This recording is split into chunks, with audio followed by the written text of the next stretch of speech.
Hello there friends and welcome. For today's BG3 guide we have all about the best classes, subclasses, and also multiclassing mechanics and the best multiclassing options. Mastering all of these is of course key to ensuring you'll have a very nice time even on Tactician mode. And since we have quite a lot of ground to cover, let's dive into it right now. First with the best classes. Barbarians are quite the solid class in BG3 because they have the easiest access to two of the most powerful 5th edition mechanics, Resistance and Advantage. Whenever you rage, you'll get not only an increase to melee and throwing damage, but most importantly, full resistance against all physical damage. That means 50% less damage taken from all physical sources, ranged and melee. And just like Monk, they can add one of their ability modifier to armor class, in this case Constitution instead of Wisdom. And nope, it will not stack with the Monk boost to AC. Meanwhile, right at the second level you have access to Reckless Attack, which makes all of your attacks for the turn come at advantage. This will highly increase the chances of them hitting because you get to roll 2 dice and pick the best result. Which of course means more hits, even more critical hits, and less chances of critical failure, which happen when you roll a 1. While it does have the downside of enemies getting advantage on their own attacks against you, well, remember we have full physical resistance against melee and ranged attacks from our rage anyways, to help make up for that. And at level 3 you get to pick your Barbarian subclass. The best one to me as far as increasing your damage to the max is Berserker. All because of its Frenzy ability. Whenever you rage as a bonus action, you get an extra melee or throwing weapon attack. And of course the more bonus actions you have, well, the more frenzied strikes and extra hits as well. Also has the downside of applying the Frenzied Strain debuff on your character, which honestly doesn't matter that much, because as a properly built Barbarian, you'll be destroying enemies left and right in just 1 or 2 rounds anyways. This only gets really bad if battle lingers on forever and ever. Now the Wild Heart subclass can be powerful as well. Because of its very unique Bestial Heart ability, you can pick one right at this level, and each is quite powerful on its own, but especially Bear Heart, so that whenever you rage, you'll get resistance against all damage besides Psychic. It's not just physical damage anymore, and even an ability to heal your character, while Wolf Heart will provide advantage on allies' melee attacks against nearby enemies. And Elk, for example, can even let you charge at the enemies and knock them down. It's just that when it comes to pure DPS, it's really hard not to go with Berserker. Now let us cover Bards, and honestly they are one of the most busted classes in the whole game. First, unlike 3rd edition or Pathfinder, they are actually full spellcasters in BG3, which means they learn spells at the same speed as, let's say, wizards or sorcerers, and also have the same maximum spell level, level 6. Their most unique feature is Bardic Inspiration, that can buff allies' attack rolls, ability checks, or saving throws, but has a much better use when it comes to enhancing your very own bard, as I'll soon explain. And their spells are mostly about buffing, debuffing, crowd control, or healing. Not that much as far as damage spells. Right at the second level they also get a very unique feature called Song of Rest, which adds another short rest to your whole party, and of course has amazing synergy with abilities and resources that are replenished upon a short rest, as now you'll have 3 per long rest. The Jack of all trades feature will also ensure they'll be competent with most skills even if they don't start with proficiency in them. And of course, by virtue of Charisma being their main spellcasting stat, your bard will be quite competent at the classic dialogue skills for a very good party phase, that is Persuasion, Intimidation and Deception. Now a bard's true power of course comes at level 3, because this is when you get to select their subclass, and honestly, College of the Swords alone is one of the most busted subclasses in the entire game. It provides 3 abilities that are extremely versatile. There's 6 here because each can be used as both a melee or ranged variant. Slashing Flourish is the best one of them all, and lets you attack 2 enemies at once at a cost of 1 action and 1 bardic inspiration. For the ranged variant, you can actually target the same enemy 2 times or multiple ones. And both versions get your bardic inspiration dice added as damage, which of course increases as you level up in Bard. Meanwhile, Defensive Flourish is the best at increasing your armor class by a huge +4 amount, massive for a game like BG3, where it's all about low numbers. And lastly, you have Mobile Flourish, which not only pushes the enemies away, but even lets you teleport to the target right after for free. Great for closing in the distance after using a ranged attack. You even get to select a fighting style, although limited to either dueling or dual wielding.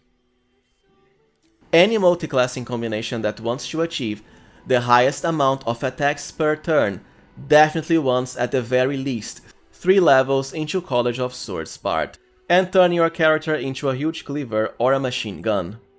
It's not that the other subclasses are bad, it's just that it's really hard to compete with Swords Bard because of all it does. As I said, your swords abilities all cost Bardic Inspiration. By default, they will be recharged only once per long rest. However, at level 5, you'll get to restore them all on a short rest instead, which of course has amazing synergy with the Bard's own ability to increase the number of short rests you get. Now let us talk about Cleric. Cleric is definitely one of the most solid foundations of any party. After all, you have access to very useful divine spells that can do pretty much almost everything, from buffing your character's AC and also attack rolls through, let's say, Shield of Faith and the Blast spell, with all of the healing spells in the game, including Healing Word, which can be cast as a bonus action and its party-wide variant. Even one of the best lingering area of effect spells called Spirit Guardians for constant AoE damage, that you can even combine with certain gear choices to debuff the enemy's attack rolls to the max to ensure they'll never hit not only your own cleric as a tank, but even your low AC party members. And even summons like the Undead Ones or the cleric exclusive planar ally for a demon, angel or genie summon.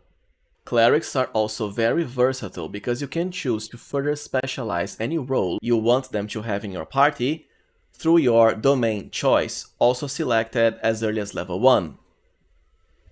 Light, for example, makes for the ultimate tanking cleric because of its warding flare and improved warding flare ability later, that lets both you and also your allies avoid attacks that might have otherwise hit you by forcing them to come at disadvantage as a reaction.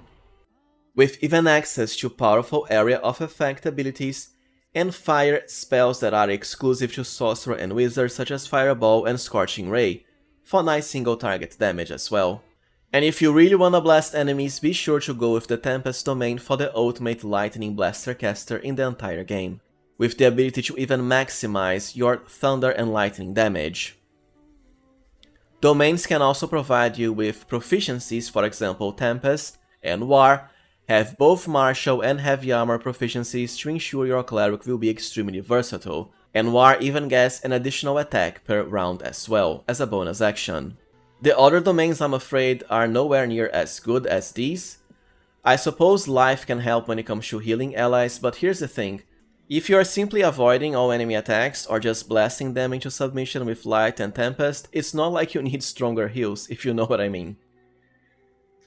Now let us cover the Druid class.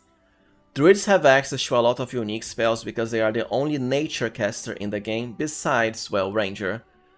But Rangers suffer from the same issue as Paladins in that they have delayed spellcasting progression when compared to the Big Daddies Cleric and Druid. They trade that for more martial power. As a matter of fact, a lot of the nature spells are quite handy to have, such as Spike Growth to easily crowd control and also deal heavy damage to a massive amount of enemies, Call Lightning for massive spammage and quite big damage on an area of effect, and even exclusive summons such as Conjure Woodland Beings for the Dryad and her Trent. And starting from the 2nd level, your Druid will get the classic Wild Shape feature to change into all sorts of different animals, which can be competent at melee of course.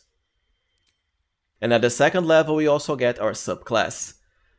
Circle of the Spores is definitely the one that stands out the most, because it has the biggest amount of unique abilities. And let us start with Symbiotic Entity, which honestly is definitely one of the most busted subclass unique abilities of them all. It has multiple benefits. First, it works to enhance your defenses, as you'll get 4 temporary hit points that work as an energy shield of sorts per Druid class level. And this lasts until long rest, pretty much forever. Even if the hit points get depleted, you can just cast it again because it costs only a wild shape charge and you have double per short rest. Which means later your Circle of the Spores Druid can be extremely tanky because you have an enormous energy shield that is recharged on demand. Second, it works for offensive purposes by enhancing all of your attacks besides spells with 1d6 extra necrotic damage per hit. Amazing when you combine it with, for example, dual wielding characters that have many attacks per turn, because each will get this benefit.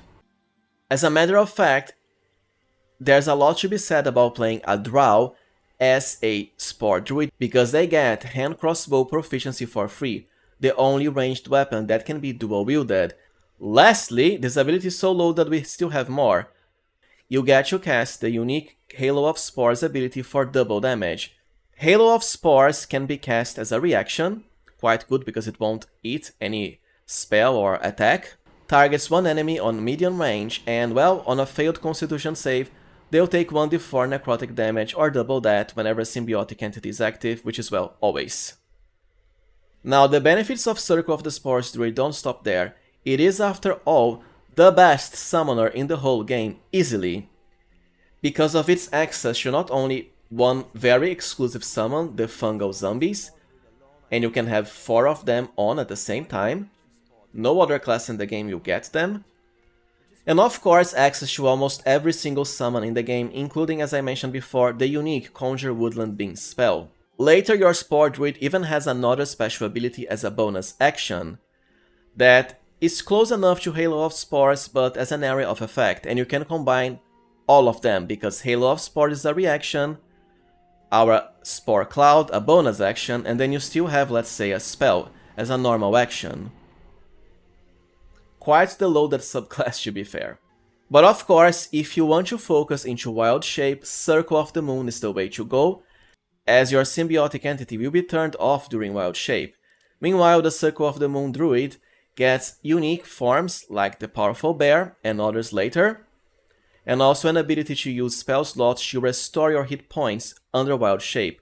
Sadly, you cannot really cast other spells during wild shape, unlike in Pathfinder or 3rd edition. Kinda disappointing, because there you had a feat for spellcasting even under the animal forms.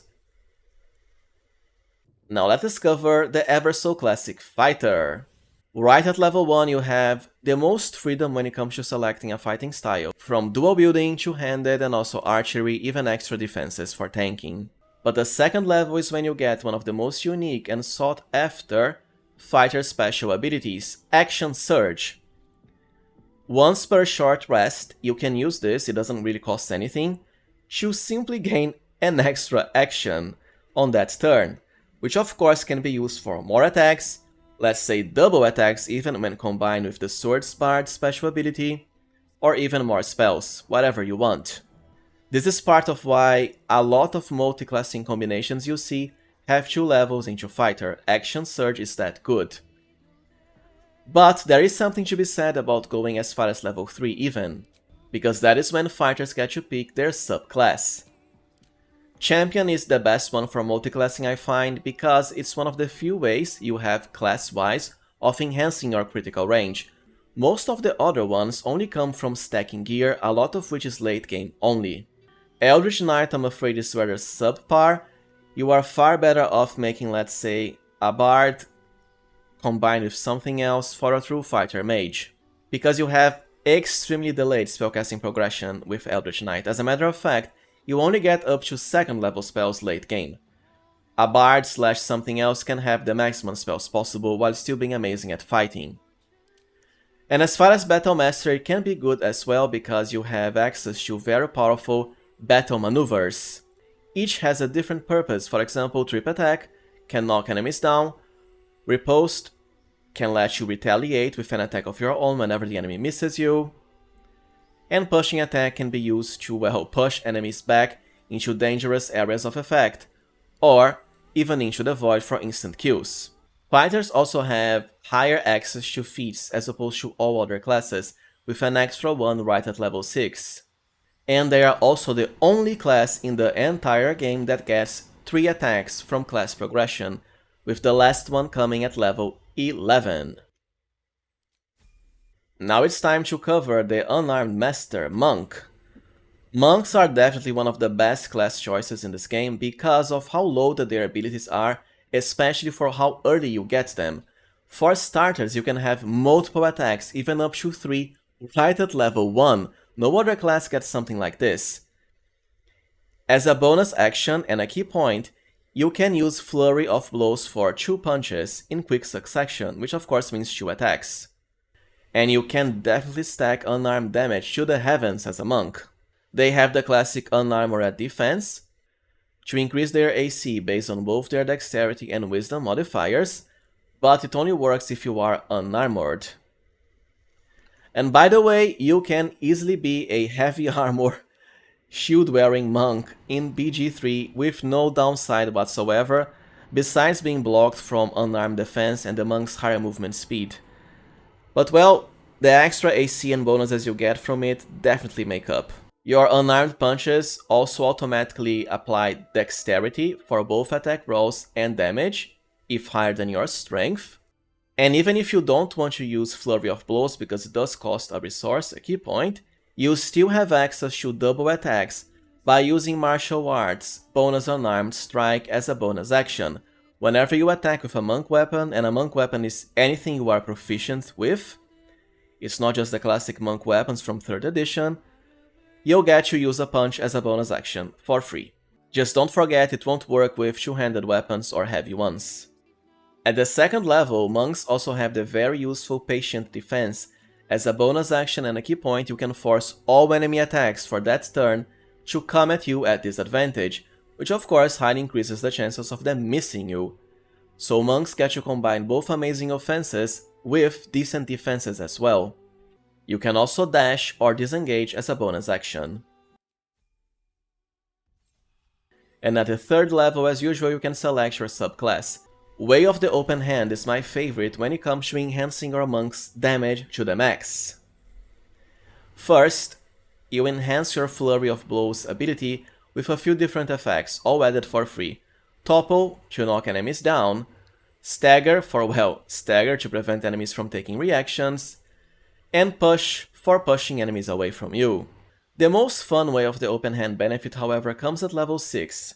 Manifestation of Body, Mind and Soul. Each enhances your unarmed damage by an additional element, with bonuses equal to your Wisdom modifier. This is of course amazing because this bonus will be doubled whenever you, for example, use your Flurry of Blows ability. And well, monks excel at having an amazing number of attacks per turn.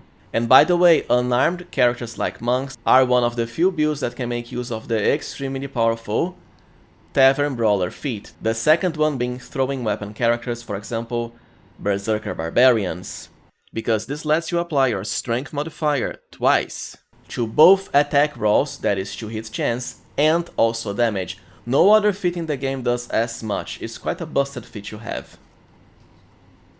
Now let us cover the Holy Paladin. You have the classic Lay on Hands ability to restore the hit points of allies.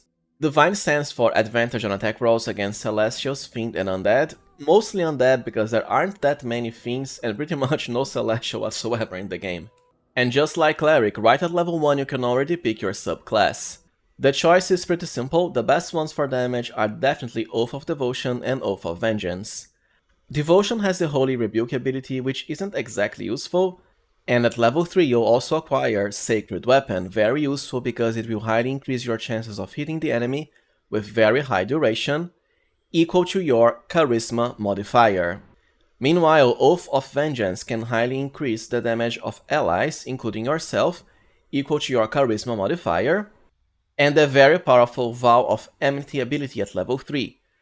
which lets you gain advantage on all attack rolls against an enemy for a massive duration, at the simple cost of a bonus action. Quite handy, especially to ensure your Paladin will delete bosses and tough enemies with your smite, as advantage can even increase the chances of a nice critical hit.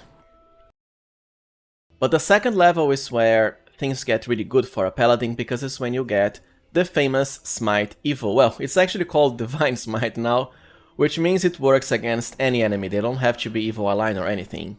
A Paladin actually has both Smite as a spell, for example Searing Smite, Wrathful Smite or Thunderous Smites, but these smites cost both a normal attack and also a bonus action at the same time. The main benefit is they increase your damage and also have a secondary effect, like for example frightening the enemy or dealing extra fire damage and making them burn. The normal smite, on the other hand, only costs a normal action and also a spell slot. And the higher you upcast it, up to level 6 spells, the higher the damage added. And you can even set it up to proc on critical hits or as a reaction. You even get fighting style just like a fighter, but no archery or dual wielding. And the second level onwards is when you also start getting spells, the same as clerics mostly, but a delayed progression. As the second level is when you get your smites, you can always use it for multiclassing purposes to have smite access on every class combination you want. Even better for the classes that further spellcasting progression, so you get more smites with more power as well when upcast, with higher spell level slots. Now let us cover Ranger. Rangers retain the favorite enemy feature from earlier editions of D&D, but it actually has nothing to do with a favorite enemy. You don't get to select any enemy type here for advantages. Bounty Hunter definitely stands out if you enjoy using the Ranger exclusive Ensnaring Strike ability to force advantage on all attacks against the enemy, including from your allies. Keeper of the Veil grants you protection from evil and good, which can be useful but has a certain niche use, as it is restricted to certain enemy types, mostly undead, just like with the Paladin ability. And you can even get heavy armor proficiency for free through Ranger Knight. Meanwhile, for Natural Explorer, Beast Tamer is definitely the way to go, as it lets you cast the Find Familiar spell for free. Ideally you want the Raven Path because it can fly and blind enemies on hit, which of course makes it easier for your attacks to hit them.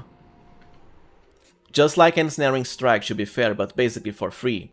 Meanwhile, at the second level you'll get spellcasting, including some nature spells, just like Druid, but a delayed progression.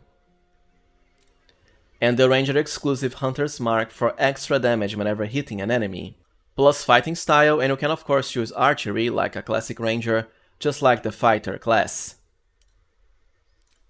Level 3 is when you select your subclass, and I'd say there's two that stand out.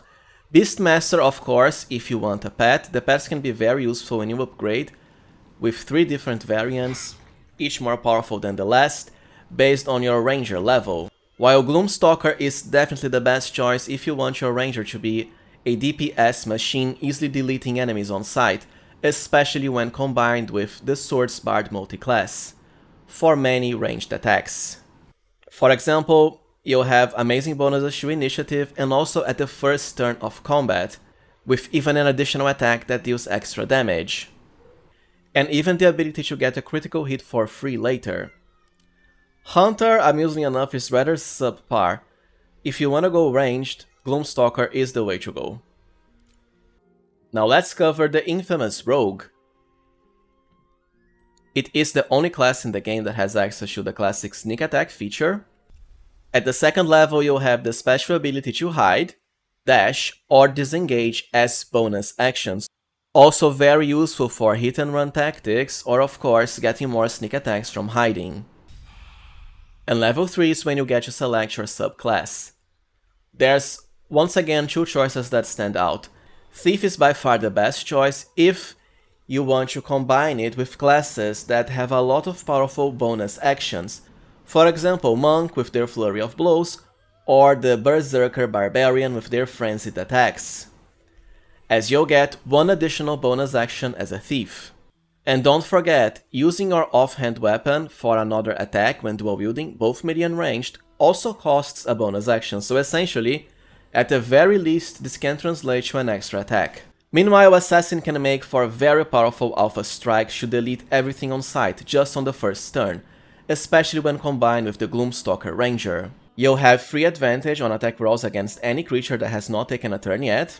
You'll even get automatic critical hits against surprised enemies. Great of course for ambushing enemies from stealth. And even the Assassin's Alacrity feature to immediately restore your action and bonus action at the start of combat. As you can see, both Assassin and Thief are amazing as multi-classes. It's time to cover Sorcerer now.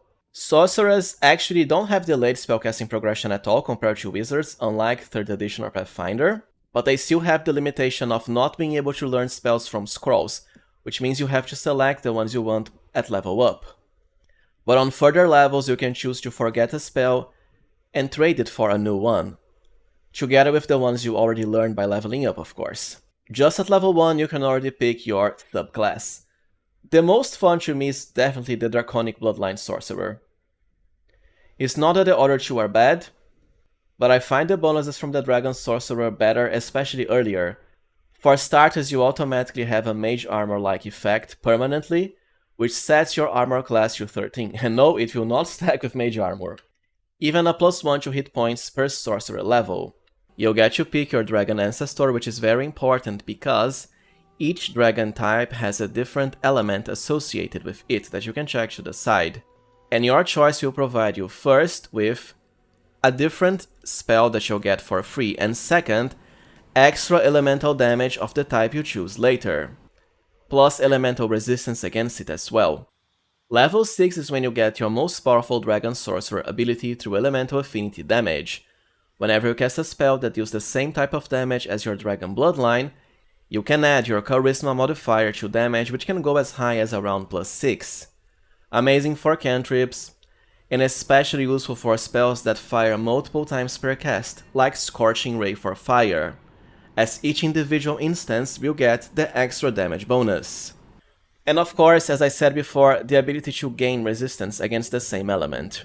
And later at level 10 you can even fly, with any dragon element. Wild Magic, I'm afraid is rather subpar. I mean, it is nowhere near as fun and powerful as it was in Baldur's Gate 2, especially if you know what I'm talking about. As far as Storm Sorcerer, it can be useful as well. I'd rather Draconic, however, because I find the benefits come earlier.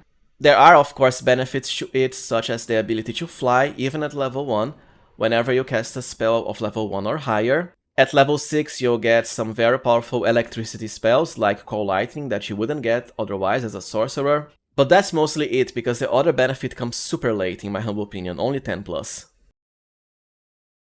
The most powerful and unique ability a sorcerer has compared to all other spellcasters in BG3, however, is MetaMagic. Twin Spell, for example, can be amazing for both damage and utility purposes, as you can fire spells that only hit a single target another time, even on the same target, especially useful for cantrips later on. Or of course, to cast very powerful buffs like the classic Haste on 2 characters at the same time. And trust me, Haste is such an OP spell that having it on 2 allies is enough to break the game apart. The best MetaMagic, however, only comes at the next level, level 3, as this is when you have first Heightened Spell, which is the key to ensuring all enemies will fail against your powerful spells, especially for crowd controlling entire armies into submission, or of course higher damage with the spells that allow a save. And of course Quicken Spell, which lets you cast any other spell as a bonus action, so you combine both a normal spell and a quicken one in the same turn. MetaMagic is so useful that I dare say I find sorcerers playing better than wizards in BG3. The only thing they're lacking is summon spells, but you can just multiclass into wizard for that with but a single level, as I'll soon explain. We are close to the end now, and we have Warlock. Warlock has quite a lot of unique features. First, they have access to the most powerful cantrip in the game, Eldritch Blast, which can deal loads of damage as force, usually irresistible. It starts as 1d10 with just 1 ray fire per cast, but at level 5 it will become 2 rays, and even up to 3 at level 10. Each of these rays will deal 1d10 damage. You can even combine them in one target or split them for multiple ones.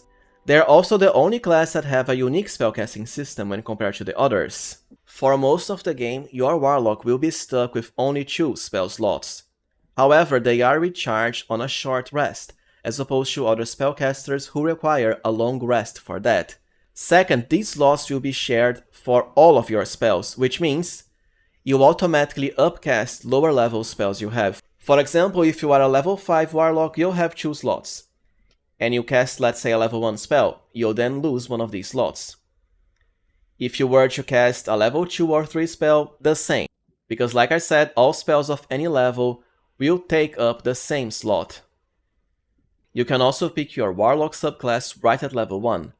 My favorite is Fiend because of how useful its level 1 ability is, Dark One's Blessing. Whenever you reduce a creature to 0 hit points, it doesn't matter how, from attacks, from magic, spells, items, you'll get a scaling amount of temporary hit points, which of course work as an energy shield when it comes to keeping your character safe. The Great Old One can have its uses as well, because it lets you fear both the target and nearby enemies whenever you score a critical hit against a creature. Later you can stack critical hit chance from certain gear choices or multiclassing, and you even have gear that automatically lets you critical enemies, the same for some Mind Flayer special abilities. Warlocks do get a few unique spells, including the Warlock Hex ability, which is rather similar to the Hunter's Mark from Ranger, except your Hex will work from any source of damage, melee weapons, your own blast, spells and so on. Warlocks also get access to Eldritch Invocations starting from the 2nd level. I'll be blunt, the best ones are definitely Agonizing Blast, for extra blast damage equal to your Charisma modifier, which can stack based on how many Eldritch Blasts you are firing, and Repelling Blast to push enemies away without a save or resistance whenever blasting them, which of course can lead them to either being instantly killed when pushed into the void, or take great amounts of damage when falling from high heights.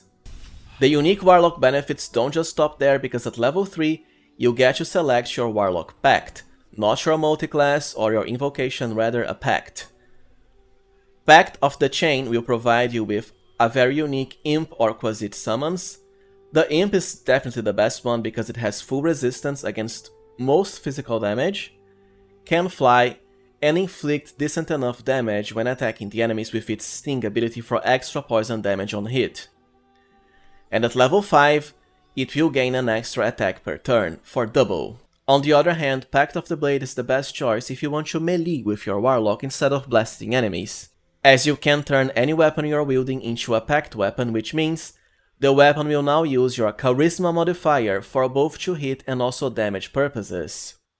And later at level 5 you'll get an extra attack with this Pact weapon, which currently, at the very least, will stack with extra attack granted from classes like, for example, level 5 Fighter, Ranger or Paladin, but this might change into the future as some believe it should be a bug. Pact of the Tome is for extra spells, but the ones you get at level 3 are downright garbage. Meanwhile, the level 5 variants can be good because you have great ones such as Haste, and also Animate Dead for extra summons. And now we are finally at the last class, Wizard. The most unique feature of Wizards is that they are the only class that can learn spells by scribing scrolls into your spell book. This actually has a much more powerful benefit than you might think at first, and I'll soon cover that in depth in the main mechanics behind the multiclassing section. I just want to finish the unique wizard benefits first. And the 2nd level is when you get to select what wizard school to specialize into. I'll be blunt, there's 2 main ones that stand out. Necromancy, of course, if you want the most powerful undead summons. But the main benefit only comes at Wizard level 6. When you get to reanimate 1 more undead summon per spell, with bonuses to both their hit points and damage. Meanwhile, Evocation is, well, for the classic Blaster caster, you already have a very decent benefit at the 2nd level, called Scoped Spells, which means all of your Evocation spells will no longer have friendly fire. But the most powerful benefit, however, only comes at level 10, kinda late, but it is really good, as you get to apply your full intelligence modifier to spell damage. Amazing when combined with spells that fire multiple times per cast, such as the classic Magic Missile, because each individual proc will get this extra damage boost. Not so much for something that's only once, like a fireball. Abjuration, meanwhile, can provide an energy shield of sorts to your character to reduce damage and also grant you temporary hit points. It can be nice if you want a more defensive focused wizard. The other ones, I'm afraid, aren't particularly useful besides divination due to the portent dice ability. And now that we know what the best classes and multi-classes and subclasses options are, let's just do a quick section on the main mechanics behind proper multiclassing. And I want to start with spell slots, as I said in the wizard section. In BG3, multiclassing in different spellcasting granting classes will continue your spell slot progression for both the amount of spell slots you have and also the maximum spell level you can cast. For example, my character as a level 1 wizard and 2 levels into sorcerer has access to level 2 spells, something that would only happen in, let's say, 3rd edition or Pathfinder if you had 3 whole levels into a spellcasting class. But as I said, we get to just stack our spell slot progression together. The main difference is you would not have any level 2 sorcerer spells because you only learn more at level 3 sorcerer. However, as I said before, because we have 1 level into wizard, we can scribe, let's say, a scroll of mirror image, by default a level 2 spell. And there we go, we now have access to the mirror image spell, despite not being either a level 3 sorcerer or level 3 wizard. And this is why having just a single level into wizard can be so powerful for all the other spellcasters by bypassing the main downside of stacking your spell slots from multiple spellcasting classes. And of course, you can use the same spell slots for both wizard and sorcerer spells. Lastly, the spell DC will be based on where the spell is coming from. For example, I have 17 as a wizard and 15 as a sorcerer because I have higher intelligence than charisma. And don't forget, you can still cast spells even when wearing any type of armor or shields, so long as your character is proficient with them, without any sort of spell failure whatsoever. Meanwhile, if you equip something you're not proficient with, for example medium armor for this character, you'll be blocked from casting spells. Now let's cover a second but also very important multiclassing mechanic: attacks per turn. In BG3, there is no such thing as base attack bonus progression that you might be used from Pathfinder or 3rd edition. The main way of acquiring more attacks per turn is from class progression. Classes such as Barbarian, Fighter, Monk, Paladin, and Ranger will get an extra attack at level 5, while for Bards it is at level 6, and Warlocks have the Pact Blade ability. Do note that almost all of these attacks gained from class progression will not stack with themselves. A level 5 fighter, level 5 ranger will still only have 2 base attacks, not 3. The only exception so far is the Pact Blade ability from Warlock, but like I said before, it might be considered a bug. Meanwhile, some classes like, let's say, Druid, Cleric, Rogue, Wizard and Sorcerer will never get more than a single attack. At all, not even with whole 12 levels. At least not from default class progression. Now let's talk about feats and multiclassing. In BG3, you'll only get extra feats or ability score increases with each 4 levels in the same class. What this means is a level 4 Barbarian or Bard has a feat. A level 3 Barbarian, level 1 Bard will not get a feat at all because it has to be 4 levels in the same class. On the other hand, level 4 Bard and level 4 Barbarian means 2 feats. The major exception is Fighter because it has more feats than other classes, but once again, tied to Fighter-only class progression. Well, alright friends, so this was it for my best classes, subclasses, and also multiclassing guide. If you think I missed something, please be sure to comment down below and I'll do my best to answer you. And as always, if you found this guide useful, please remember to subscribe, leave a like, and also consider becoming a channel member if you can. I truly appreciate your support. Thank you for watching and see you next time, friends.